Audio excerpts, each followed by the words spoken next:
Car धक्कार वृद्ध मृत।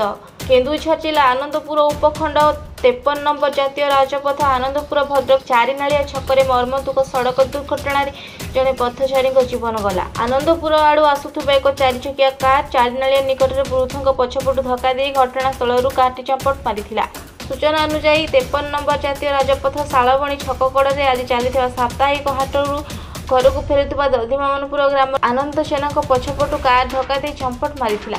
पर स्थानीय लोके कार को पीछा कर आंबगड़िया निकट धरबार सक्षम होते।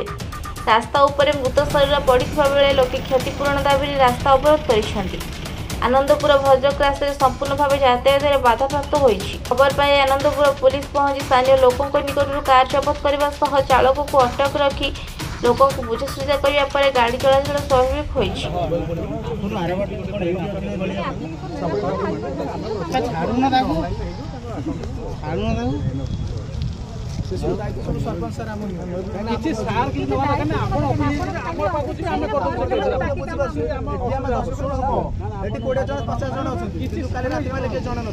केन्दुझर गणेश्वर सांग रिपोर्ट ओडिया समाचार लाइव।